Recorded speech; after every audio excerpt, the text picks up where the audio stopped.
أعوذ بالله من الشيطان الرجيم بسم الله الرحمن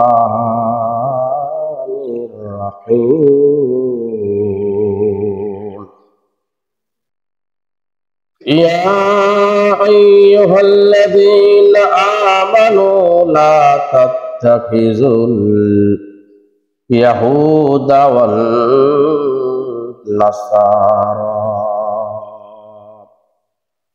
أولياء بعضهم أولياء بعض ومن يتولهم منكم فإنه منهم إن الله لا يهدي القوم الظالمين. وعن أبي هريرة رضي الله عنه قال قال رسول الله صلى الله عليه وسلم كل عمل عبد الآدم يضاعف الحسنة بعشر أمثالها إلى 700 ضعف.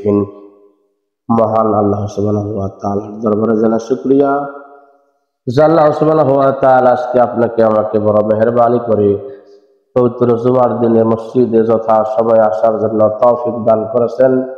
আমরা সকলে বলি আলহামদুলিল্লাহ। অতঃপর জানাই দরুদ ও সালাম মামিনার নয়ন মনি মরহুদুল্লাহ তাজদারে মদিনা আহমদ মুস্তাফা মুহাম্মদ মুস্তাফা সকলে বলে সাল্লাল্লাহু আলাইহি ওয়াসাল্লাম। সম্মানিত মুসলিমবৃন্দ, ছাত্র যদি ভালো হয় তার পরীক্ষা জীবনে অনেক হয়। আপনি মেট্রিক পাস করবার পারলেন না, 3 বার পরীক্ষা দিয়ে নাম রেজিস্ট্রেশনের বয়স শেষ, আইএ পরীক্ষা দেওয়ার কোনো সুযোগ আছে? ক্লাস করার সুযোগ আছে? ছাত্র যদি ভালো হয়, মেট্রিক পাস যদি করে, তাহলে সে আইএ পরীক্ষা দিবে। আইএ পাস যদি করতে পারে, রেজাল্ট যদি ভালো হয়, বিএ পরীক্ষা দেওয়ার মতো সুযোগ তার আছে। সেনাবাহিনীতে যারা দাঁড়ায় চাকরি নেওয়ার জন্য, সেনাবাহিনীর মাঠ ধারা করে, প্রথমে পিঠেতে একটা সিল দেয়। যারা তাদের পিঠে সিল দেয়, সাইজে লম্বা চূড়া দেখার মতো যদি হয়, আর্মি চাকরি করিবার পারবে এরকম একটা মোটামুটি ঢং ঢং দেখিয়া আইডিয়া করিয়া ওরা একটা সিল দেবে প্রাথমিক অবস্থায়। এরপরে সিল দেওয়ার পরে আরো অনেক পরীক্ষা নিরীক্ষা তাদের আছে, সার্টিফিকেটের মান আছে, ঠিক কিনা? আবার দেখা যাবে যে আপনার 152 জন লোক নিবে, 150টা 150 লোক নিয়ে নিচ্ছে আগে, 150 লোক আগেই নেওয়া শেষ। ওইটা জাস্ট একটা ম্যানুয়াল ফর্মালিটি ফলো, তাদের করে ভালো দিয়ে খুব আমরা একটা মাঠ করলাম। আর্মির ভাগিনা ছেলে ভাতিজা এরা এইভাবে নিয়ে একটা ভাগ করে নিয়ে টাকা পয়সা লেনদেন অলরেডি ক্লিয়ার। আর 2টা নিবে খালি মাঠ থেকে। তো প্রথমবার যদি আপনার সিল দেওয়া থাকে, পরবর্তী পরীক্ষা যাওয়ার তার একটা সুযোগ হয় কি হয় না? মুসলমান যদি খাঁটি হয় তাহলে জীবনে বারবার তার পরীক্ষা আসবে, সুবহানাল্লাহ বলেন। আর মুসলমান যদি খাঁটি হয় না, মুনাফিক মার্কা যদি হয়, তাহলে তার জীবনে পরীক্ষা হয় না। বুঝাতে পারলাম? বাংলাদেশে কিছুদিন আগে 16 বছর তো মুসলমান পরীক্ষা দিলই, দেয় নাই? সবাই দিয়েছে? সবাই দেয় নাই। যারা ভালো ছাত্র, ভালো মুসলমান যারা, এদেরকে 16 বছর পরীক্ষা দিতে হয়েছে। আর যারা নরমাল মুসলমান, তবে এদিক সেদিক নরমাল, মুনাফিক বলবো, নরমাল যেগুলো আছে, ঘরের ভিতরে ঘুমাইছে, নাস্তা আপনার বাজার ঘাট করছে, আত্মীয় স্বজনের বাড়ি গেছে আইছে, 16 বছরে কোনো মামলা মোকদ্দমা তার উপরে হয় নাই, কোনো তামকি হামকি তার উপরে যায় নাই। কারণ যারা মামলা দেয় এরা ভালো করেছেন, এইটার মামলা দেওয়া উচিত না দেওয়া উচিত, আর এর দ্বারা তেমন কোনো কাজ হয় না, ঠিক কিনা? সামনে আগেও যাবে না, আন্দোলনমুখীও না হয়, এর দ্বারা কিছুই হবে না। মসজিদে যাও আসুক, নামাজ পড়ুক, এর উপর মামলা টামলা করার দরকার নাই। 16 বছর পার হওয়ার পরে আমরা এখন মনে করেছিলাম যে মুসলমানের মোটামুটি পরীক্ষা দেওয়ার মনে হয় একটু বাকি গ্যাপ, মানে এখন আর পরীক্ষা দিতে হবে না। কিন্তু কি দেখা গেল, অন্যায়কারীরা বামপন্থীরা ওরা চুপ করে নাই, ওরা একের পর এক কাজ চালাইতে আছে, ঠিক কিনা? আমাদের এক আইনজীবীকে উকিলকে বাংলাদেশের একটা দল ইসকন এরা কি করলো, এমন ভাবে মারলো, একেবারে হাম দিয়ে দিয়ে দিয়ে যে গলা হাম দিয়ে কুপে কুপে তাকে হত্যা করা হয়েছে, ঠিক কিনা? সুতরাং মুসলমান যদি ভালো হয়, পরীক্ষা বারবার বাংলাদেশের মুসলমানের ঈমান, পৃথিবীর যত দেশ আছে, যতগুলো ঈমানদার দেশ আছে, তার ভিতরে বাংলাদেশ একটা, ঠিক কিনা? বাংলাদেশের মুসলমানের ঈমান এখনো শেষ হয় নাই, ঈমানের পরীক্ষা এখনো শেষ হয় নাই, ঈমানের পরীক্ষা বারবার আসতেছে। যদি একবার আমরা ঘোষণা দিতাম যারা হত্যা করেছে আমাদেরকে মুসলিম জাতি ইসকনেরা, তাদেরকে ধরপাকড় করা হোক, তাদের বলে লাঠিচার্জ করা হোক, তাদের অবস্থা থাকতো? কথা বলেন। কিন্তু আসলে মূলত বিষয় হলো অমুসলিম যারা, ইসকন যারা, এদের কোনো দোষ নাই, এদের কোনো কি নাই। আজকে কোরআন আয়াতের তাফসীর আমি করব সরাসরি, এদের কোনো দোষ নাই। এই কারণে দোষ নাই, এরা সংখ্যালঘু অমুসলিমরা, এরা এত সাহস পাইল থেকে, অবশ্যই কোনো একদল নেপথ্যে তাকে সহযোগিতা করতেছে, ঠিক কিনা? সহযোগিতা ছাড়া হয় নাই। ইয়া আইয়ুহাল্লাযীনা আমানু, হে বিশ্বাসীগণ, ইমানদারগণ বললাম না, তাহলে তো আরবি হয়ে গেল, বাংলা অর্থ করলাম। ইয়া আইয়ুহাল্লাযীনা আমানু, বিশ্বাসীগণ যারা তোমরা আমার উপরে বিশ্বাস স্থাপন করেছো, শুধুমাত্র কেবলমাত্র আমাকে তোরা রব মেনেছো, যাকে তাকে বলেনি, তাকে তাকে কি বলেছে? হ্যাঁ, আমরা কি সবাই আল্লাহকে রব মানতে পেরেছি? জীবনের সর্বক্ষেত্রে কি আমরা আল্লাহকে রব মানতে পেরেছি? সবাই পারি নাই। নামাজে মানি, রোজায় মানি, মিলাদে মানি, তাফসীরুল কোরআনে মাহফিলে মানি, কিন্তু জীবন আদর্শের জন্য কোন পথে আমরা চলবো, কার সংবিধান আমরা অনুসরণ অনুকরণ করব, সেদিক দিয়ে আমরা রবকে রব বলে মানি না, ঠিক কিনা? ইলাহ শব্দের অর্থ হলো আইনদাতা, জীবনদাতা।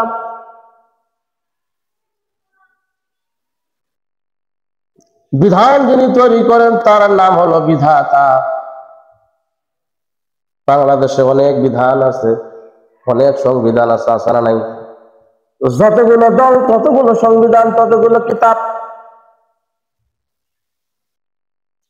আওয়ামী লীগের একটা সংবিধান আছে, তাদের একটা দল আছে, একটা সংবিধান আছে, আছে না নাই?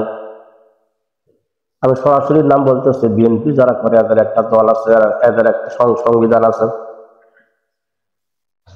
ইসলামী আন্দোলন আর অন্যান্য দল যারা করে, বিভিন্ন দলের বিভিন্ন রকমের সংবিধান আছে। আল্লাহ একটা দল করতে বলেছেন, পৃথিবীর সব মানব রচিত আইনগুলোকে উৎখাত করে দিয়া সেই দলের একটা সংবিধান রয়েছে, ঠিক না ঠিক? এই সংবিধানের নাম কি? আল কোরআন। এই সংবিধানের নাম কি? আল কোরআন। এই কোরআনকে যারা সংবিধান হিসাবে মেনে নিতে পেরেছে, সকল প্রকারের মানব রচিত আইনগুলোকে উৎখাত করে দিয়া আল্লাহর আইনকে যারা বেশি প্রাধান্য দিয়েছে, এদেরকে আল্লাহ রাব্বুল আলামিন বলেছেন, ইয়া আইয়ুহাল্লাযীনা আমানু, হে বিশ্বাসীগণ যারা তোমরা শুধুমাত্র আমার উপরে বিশ্বাস স্থাপন করেছ, লা তাত্তাখিযুল ইয়াহুদা ওয়ান নাসারা, ইহুদি এবং নাসারাদেরকে তোমরা বন্ধু রূপে গ্রহণ করিও না। কি রূপে? অন্তরঙ্গ বন্ধু রূপে তোমরা তাদেরকে গ্রহণ করিও না, তাদের মতকে তোমরা সাপোর্ট দিবে না, তোমরা সমর্থন করবে না তাদের মতামতকে। আমাদের দেশের বিগত সরকার, বিগত অভিভাবক আমাদেরকে শিক্ষা দিয়ে গেছেন যে ইহুদি নাসারার সঙ্গে সম্পর্ক তৈরি করার শিক্ষা দিয়েছেন কিনা? দেয় নাই। আমাদের প্রধানমন্ত্রী, সাবেক প্রধানমন্ত্রীর মেয়ে হিন্দু না মুসলমান? মুসলমান না? জামাই একটা বানাইছে খ্রিস্টান, ছেলের বউ বানাইছে খ্রিস্টান, মেয়ের জামাই বানাইছে খ্রিস্টান। যারা খ্রিস্টানের সঙ্গে সম্পর্ক করে তারা আর মুসলমান থাকে না, এরা খ্রিস্টান হয়ে যায়। ইহুদি নাসারাদের সঙ্গে যারা সম্পর্ক স্থাপন করে এরা ইহুদি নাসারা হয়ে যায়, এরা আর মুসলমান থাকে না। আয়াতের সরাসরি আমি আপনাদেরকে অর্থ করিয়ে দিব। এরা 5 তারিখে এরা বিদায় নেওয়ার পরে কি মনে করতেছেন তারা চুপ করে আসে নাকি? বিভিন্ন সময় বিভিন্ন রকমের হুমকি তারা দেয়। একটা হুমকিতে তারা যদি পাশ হতে পারে তাহলে ভবিষ্যতে এই বাংলার জমিনে আরো তারা শিকড় গজাইয়া ওঠার সক্ষম হয়, ঠিক কিনা? তা বলেন। অমুসলিম যারা, ইসকন যারা, এরা সংখ্যালঘু। অনেক মুসলমান ইসকনের পোশাক করিয়া, ইসকনের পোশাক, তারপর আপনার চন্দন মাটি কপালে লাগাইয়া ইসকনের পোশাক করিয়া ইসকনের সঙ্গে রাস্তায় এরা মিছিল করতেছে, দেখায় না, ঠিক কিনা? যারা আওয়ামী লীগ কইছে, যারা আওয়ামী লীগ, আওয়ামী লীগের লোকজন সব আপনাদের ভয় লাগেছে না? সব আওয়ামী লীগের লোকজন গুলো ইসকন হয়েছে, ওদের সঙ্গে ইসকন সাজিয়া চন্দন মাটি কপালে লাগাইয়া।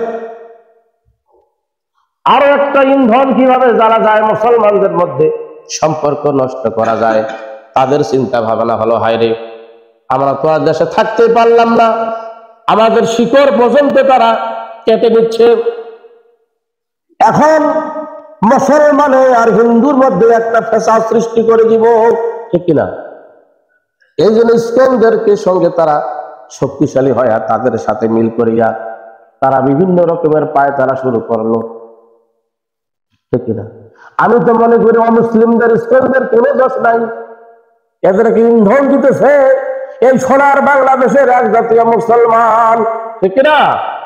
এরা নামাজ পড়ে, রোজা রাখে, হজ করে, এরা উমরা পালন করে, এরা আপনার তাফসীরুল কোরআন মাহফিলও করে।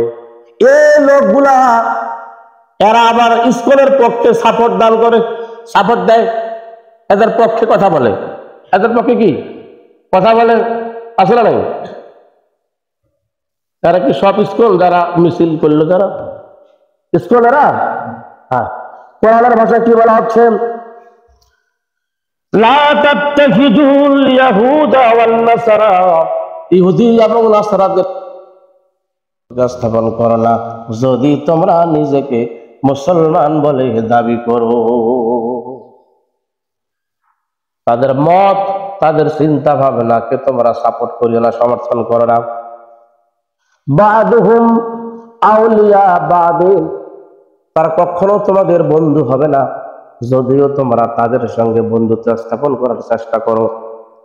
এরা একে অপরের বন্ধু, এক খ্রিস্টান আরেক খ্রিস্টানের বন্ধু।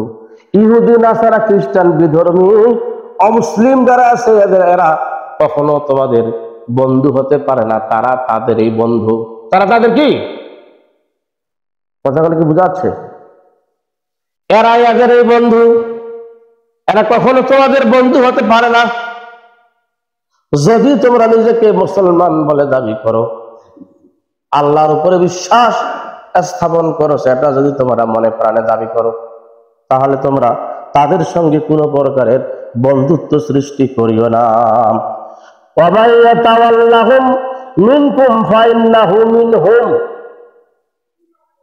আর যারা তাদের দলে যোগদান করেছে, বাংলা অর্থ হলো যারা পোশাক পরিয়া চন্দন মাটি লাগাইয়া যারা ইসকন সাজিয়া তাদের সাথে যোগ দিল, আবার একটা দল পিছনে তাদেরকে ইন্ধন দিল, শক্তি জগাইল, প্রেরণা দিল। এদের জন্য বলতেছে যারা প্রেরণা দিল, তাদের সঙ্গে যারা যোগ দিল, ফাইন্নাহুম মিনহুম, তারা ইহুদি হয়ে গেল, নাসারা হয়ে গেল, তারা ইসকন হয়ে গেল। কি হয়ে গেল বুঝাতে পারলাম? মুসলমান হওয়া সত্ত্বেও এরা আর মুসলমান থাকলো না, এরা ইহুদি হয়ে গেল, নাসারা হয়ে গেল, ইসকন হয়ে গেল, এরা অমুসলিম হয়ে গেল। এইবার চোখ দুইটা বন্ধ করে লক্ষ্য রাখেন, আপনার আশেপাশে যারা আছে, ইসলামের পক্ষে যারা কথা বলতেছে, কোরআনের ভাষায় সূরা মাইদায় 52 নম্বর আয়াত অনুযায়ী এই লোকগুলো আর মুসলমানদের তালিকায় তাদের নাম নাই। তারা ইহুদি হয়ে গেছে, নাসারা হয়ে গেছে, তারা ইসকন হয়ে গেছে, অমুসলিম হয়ে গেছে। ঠিক কিনা? ইন্নাল্লাহা লা ইয়াহদিল কওমাজ জালিমিন, অবশ্যই অবশ্যই এরা জালেম হয়ে গেছে। আর আল্লাহ রাব্বুল আলামিন জালেমদেরকে সঠিক পথ কখনো দেখায় না। যারা জালেম হবে, যারা জুলুম করবে আল্লাহর উপরে, আল্লাহর আইনের উপরে, আল্লাহর বিধানের উপরে যারা জুলুম করবে, নিজের মনোপরিচিত ভাবে যারা জীবন যাপন করবে, যখন যেইভাবে ইচ্ছা তখন সেই দলে যারা যাবে, হালাল হারাম যারা বুঝবে না, লা ইয়াহদিল কওমাজ জালিমিন, এই সমস্ত জালেমদের আল্লাহ কখনো হেদায়েত দান করেন না।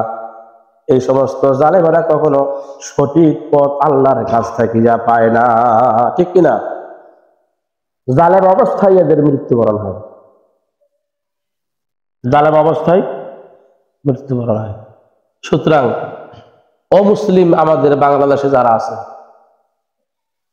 এদের উপরে ধিক্কার দেওয়ার ব্যাপারে আমি পক্ষপাতিত্ব নই। ইসকন যারা আছে এদের ব্যাপারে আমি ধিক্কার দিতে আমি পক্ষপাতিত্ব নই। এই ইসকন আর অমুসলিমকে যে সমস্ত মুসলমানরা ইন্ধন দিচ্ছে, এরা অর্থ দিচ্ছে, সাহস দিচ্ছে, তারা এদের উপরে তীব্র নিন্দা করার দরকার আছে না নাই? আছে না নাই? এখনো মুসলমানের গা চেতন হয় না। অন্যায় যারা করবে, অবিচার যারা করবে, এরা জীবনে প্রতিষ্ঠিত হতে পারবে বিমা কানু ইয়াকযিবুনা, আল কোরআনে লেখা সত্যের উপর মিথ্যার বাবা হইবে না কখনো জয়। ঠিক কিনা? একটা সত্য ঢাকতে হইলে হাজার মিথ্যার দরকার হয়, যতই চেষ্টা করো না বাবা হইতে পারবে না কো জয়। আল্লাহ পাক বলেছেন, যতই তোমরা চেষ্টা করো না কেন, তোমরা চালাকি করো না কেন, বিভিন্ন দিক থেকে তোমরা হান মানো না কেন, সমস্ত চক্রান্ত তোমাদের হাবিতা দামালাহুম, নষ্ট হয়ে যাবে। তোমরা কোনোদিন বিজয় লাভ করতে পারবে না। কোনোদিন কি করতে পারবে না? বিজয় লাভ করতে পারবে না, কারণ তোমরা ছেলে বাতিল, তোমরা ছেলে মিথ্যাবাদী। এরপরে বলা হচ্ছে ফাতারাল্লাযী ফী কুলুবিহিম মারাদুন, আপনি দেখতে পাবেন হে রাসূল, এখন তো রাসূল নেই, কাকে বলতেছে? ওয়ারাসাতুল আম্বিয়া যারা আছে, অর্থাৎ হক প্রতিষ্ঠাকারী যারা আছে, এদেরকে আল্লাহ পাক বলতেছে, হে ঈমানদারেরা, অবশ্যই তোমরা দেখতে পাবে, তোমাদেরকে দেখানো হবে ফী কুলুবিহিম মারাদুন, যাদের অন্তরকরণের মধ্যে একটা রোগ রয়েছে। যাদের অন্তরকরণের মধ্যে কি রয়েছে? রোগ রয়েছে।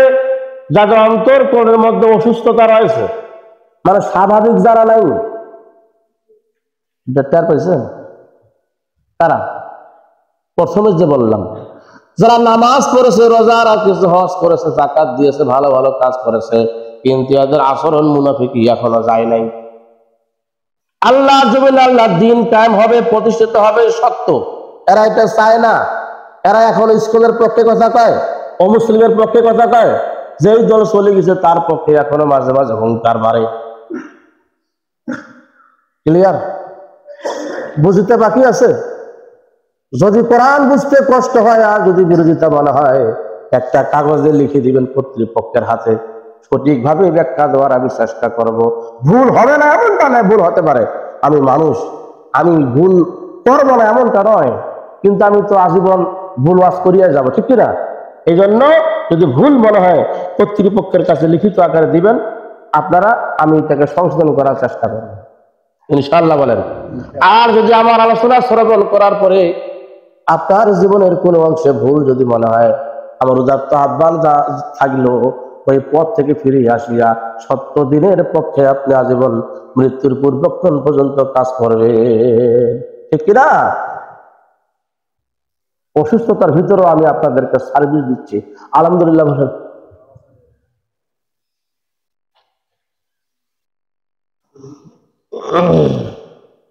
বিল ফাতহি আও আমরিন মিন ইনদিহি ফায়ুসবিহু আলা মা সাররু ফি আনফুসিহিম। আল্লাহ পাক চাইলে ইউসারিউনা ফিহিম ইয়াকুলুনা নাকশা আন তুসিবানা দায়রা ফাসাল্লাহু আইয়াতিয়া। তারা বলে তৎক্ষণাৎ ওদের সাথে মিশে যায়, যখনই তারা সুযোগ পায় তারা ওদের সাথে মিশে যায়। কারা? তারা বাতিলেরা আরেক দলের সঙ্গে মিশে যায়। এদের চিন্তা ভাবনা হলো আমরা যে অবস্থানে আছি এইখানকার পরিস্থিতি খুব একটা ভালো না, সুতরাং আর কিছু লোক নিয়ে যদি আমরা আমাদের দলটাকে মজবুত করতে পারি তাহলে মনে হয় বাঁচার একটা কোন উপায় হবে। বুঝাতে পারলাম? একটা দল বর্তমান নিঃস্ব অবস্থায় আছে, কথাই বলতে পারে না যে আমরা 5 তারিখের আগে অমুক দল করেছিলেন, কথা বলতে পারে। এদের চিন্তা চেতনা আবেগ অনুভূতি হলো আমরা যদি তাদের সাথে, কার সাথে? ইসকনের সাথে ও মুসলিমদের সাথে যোগ দেওয়ার কারণে যদি আমরা কিছু একটা উপায় খুঁজে পাই, কিন্তু আল্লাহ এদের কোন উপায় আর দিবে না, ঠিক কিনা? এই জন্য বলতেছেন তারা বলে ব্যবসা, আমরা আশঙ্কা করতেছি, আমাদের ভয় সামনে আছে,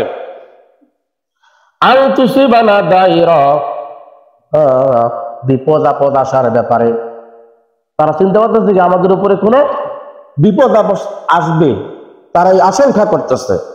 এরপরে বলতেছেন ফাসাল্লাহু আইয়াতিয়া, অবশ্যই অবশ্যই ওসরে আল্লাহ রাব্বুল আলামিন তাদের একটা সঞ্চার ব্যবস্থা করে দিবেন, তাদেরকে বিজয় দান আল ফাতহি, বিজয় দিবেন। কি দিবেন? তাদেরকে দিবেন, মুসলমানদেরকে তারা একটা বিজয়ের ব্যবস্থা আল্লাহ পাক করে দিয়েছেন। যারা মুসলমান হবে যারা, তাদের অবশ্যই অবশ্যই ওসরে আমি বিজয়ের ব্যবস্থা করে দিয়েছি। আও অথবা আমরিন মিন ইনদিহি, আমরিন মিন ইনদিহি শব্দের অর্থ হলো কাফের বেঈমান মুশরিক নাস্তিকেরা তারা যেটা চাইছিল যে আমরা এই কাজ করলে মুসলমানদের একটা ক্ষতি হবে, তাদের দলের ক্ষতি হবে। কি সুন্দর অর্থ দেখেন, ফায়ুসিবহু আলা মা সাররু ফি আনফুসিহিম, এটা উল্টা তাদের এই জন্য হবে। আল্লাহ আকবার বলেন। অন্যের জন্য খাল খুঁড়লে সেই খালে নিজেকে পড়তে হয়, ঠিক কিনা? যেই কাজটা করলে পরে মুসলমানের ক্ষতি হবে, ওই কাজটা করার কারণে আল্লাহ পাক তাদেরই ক্ষতি করবেন ওই পরিমাণে যেই পরিমাণে সে মুসলমানের ক্ষতি করতে চেয়েছিল।